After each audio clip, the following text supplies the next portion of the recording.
Hi friends, అందరు ఎలా ఉన్నారు? నేనైతే చాలా బాగున్నాను. మీరందరు ఎలా ఉన్నారో నా కామెంట్ సెక్షన్లో కామెంట్ చేయండి. ఈరోజు వీడియో ఏంటో ఆల్రెడీ మీకు అర్థమైపోయింది కదా. మా హస్బెండ్తో అయితే యూట్యూబ్లో ఫస్ట్ వ్లాగ్ అనమాట ఇది. అండ్ మా హస్బెండ్ 3 months తర్వాత వచ్చారు. వచ్చిన తర్వాత అయితే ఇది ఫస్ట్ తీసుకున్న వీడియో. ఇది కూడా ఈవినింగ్ టైంలో మేము బయటకు వెళ్తున్నాము. బయటకంటే ఎక్కడికో కాదు, మా దగ్గరే మా క్వార్టర్స్ దగ్గరలో షాప్స్కి వెళ్తున్నాము. ఈవినింగ్ టైం అలా వాకింగ్గా ఉంటుంది, ఏమైనా తీసుకొని రావచ్చు అని చెప్పి అయితే వెళ్తున్నాము.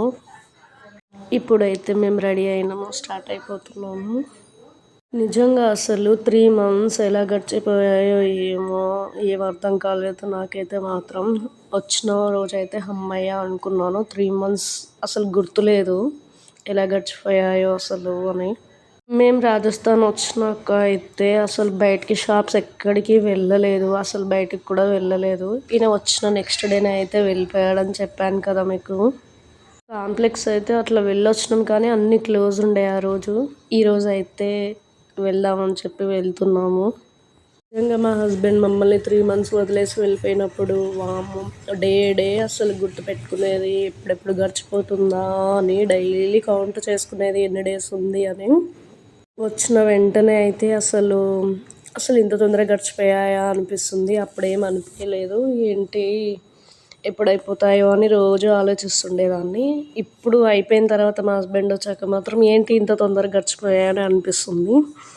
ఇక్కడైతే నేను అంటున్నాను, ఏం తెలియదు మా హస్బెండ్కి, అన్నీ నేనే చూపిస్తున్నాను అన్నందుకైతే అమ్మ అని చెప్పి నవ్వుతున్నాడు.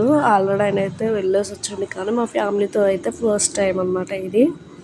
నేను ఎక్కడికి వెళ్ళాలన్నా వీళ్ళిద్దరిని నేను రెడీ చేసుకొని, వీళ్ళిద్దరిని కేర్ చేసుకుంటూ, రోడ్డు క్రాస్ చేసుకుంటూ అసలు జాగ్రత్తతో వెళ్ళాలి.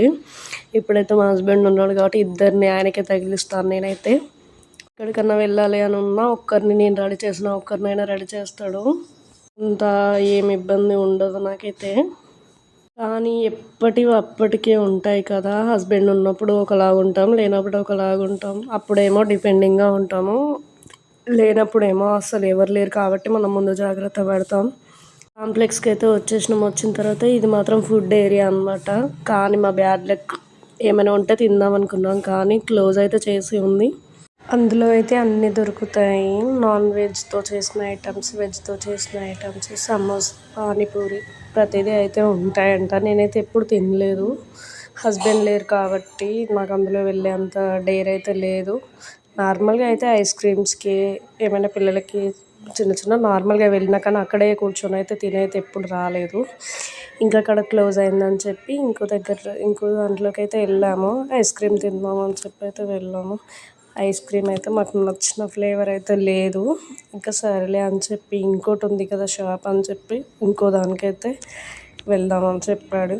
ప్రజెంట్ అయితే అందులో వెతుకుతున్నాడు కానీ ఏం దొరకలేదు ఫ్లేవరు. ఫస్ట్ మేమైతే బయటికి వెళ్ళగానే ఏం తింటావని అడుగుతాడు. ఫస్ట్ ఏం తినే ఫుడ్ గురించి అయితే కంపల్సరీ అడుగుతాడు. నచ్చింది అయితే పక్కా ఇప్పిస్తాడు అనమాట. ఇంకా నాకు నచ్చినవన్నీ తెలుసు కాబట్టి అవన్నీ అడుగుతాడు. కానీ ఇక్కడ క్లోజ్ అయింది, ఏం ఆప్షన్ లేదు. ఇంకా వేరే దానికైతే వెళ్ళి ఐస్ క్రీమ్స్ అయితే తీసుకున్నాము. ఇంకా ఏం దొరకలేదు కాబట్టి ఇంకా నార్మల్గానే ఐస్ క్రీమ్ తీసుకొని అయితే తినుకుంటూ పిల్లల్ని కొద్దిసేపు పార్క్లో ఆడిపిస్తూ అలా టైంపాస్ స్పెండ్ చేసి అయితే వెళ్దామని అనుకున్నాము. ఇంకా ఐస్ క్రీమ్స్ తీసుకొని ఇక పార్క్ పక్కనే అని చెప్పాను కదా ముందు వీడియోలో, ఈ షాప్స్కి మధ్యలోనే పార్క్ అనమాట మాకు. మా ఇద్దరు పిల్లలు అయితే ఆడుకుంటున్నారు, మేమైతే వాళ్ళు కూడా ఐస్ క్రీమ్ తిన్నారు, తిని ఇంకా ఆడుకుంటున్నారు. నేను మా హస్బెండ్ అలా కూర్చొని మాట్లాడుకుంటూ కొద్దిసేపు అయితే టైం స్పెండ్ చేసి ఇక వెళ్ళిపోవాలి.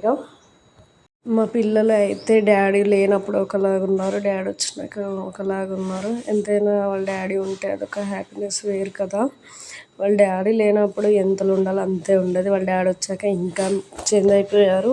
ఇంకా మా డాడీ ఉన్నాడు, ఇంకెవరేంది మాకు అన్నట్టుగానే బిహేవ్ చేస్తున్నారు వీళ్ళు. ఇంకా అన్నీ అడుగుతారు, అన్నీ తెప్పించుకుంటారు, ఇది కావాలి డాడీ, అది కావాలి డాడీ అని అయితే. ఇప్పుడు వాళ్ళ డాడీ లేనప్పుడు అయితే ప్రతిదీ అన్నీ నన్నే అడగడము, అన్నీ నాతోనే చెప్పడము, ఇంకా వేరే ఆప్షన్ లేదు కదా వాళ్ళకి. ఇప్పుడైతే వాళ్ళ డాడీ వచ్చారు కాబట్టి ఏమనిపించినా ప్రతిదీ వాళ్ళ డాడీకి చెప్పుకుంటున్నాడు. నాకు మాత్రం కొంచెం హ్యాపీనెస్ అయితే బాగా పెరిగిపోయింది. ఎందుకంటే వాళ్ళ డాడీ లేనప్పుడు అంత ఇబ్బందిగా అయితే ఏం లేరు. నేను కూడా బాగానే చూసుకున్నాను. ఇంకా వాళ్ళ డాడీ వచ్చాక వాళ్ళు ఇంతకుముందు ఎంత హ్యాపీనెస్గా ఉన్నారో వాళ్ళ డాడీ వచ్చాక ఇంకా హ్యాపీగా ఉన్నారు. డాడీ వెళ్ళిపోయిన 2 డేస్ అయితే ఏడ్చాడు డాడీ కావాలని. ఆ తర్వాత వాడు ఏడవద్దని చెప్పి వాడు మర్చిపోవాలని చెప్పి నేనైతే వాడు ఎలా ఉంటే హ్యాపీగా ఉంటాడో అనేది నేను ప్రతిదీ చేశాను వాడికైతే. అందుకే వాడు ఎప్పుడు ఇబ్బందిగా లేడు, హ్యాపీగానే ఉన్నారు 3 మంత్స్. ఎలా హ్యాపీగా ఉంచాలో అది నేను తెలుసుకున్నాను కాబట్టి చాలా ప్రౌడ్ ఆఫ్ మై సెల్ఫ్ అని నేను అనుకుంటున్నాను. మన పిల్లలు ఎలా ఉంటే ఎలా హ్యాపీగా ఉంటారు, ఎలా చెప్తే ఎలా వింటారో మనమైతే కంపల్సరీ తెలుసుకోవాలి. అదైతే నేను తెలుసుకున్నాను అని నాకు చాలా హ్యాపీగా ఉంది. 3 మంత్స్ వదిలేసి వెళ్తే 50% హ్యాపీగా ఉన్నాను, 50% బాధగా ఉన్నాను. ఆ 2 బ్యాలెన్స్ చేసుకుంటూ అయితే 3 మంత్స్ సక్సెస్ఫుల్గా కంప్లీట్ అయిపోయింది. అది కూడా ఎవరి సపోర్ట్ లేకుండా. ఇంకా ఇప్పుడైతే కాంప్లెక్స్ నుండి కోటర్కి వచ్చేసి టీ పెట్టుకొని తాగేస్తున్నాము. ఇంకా ఇదే అండి సింపుల్ వీడియో. నచ్చితే ఒక లైక్ ఇచ్చి సబ్స్క్రైబ్ చేసుకోండి. బాయ్.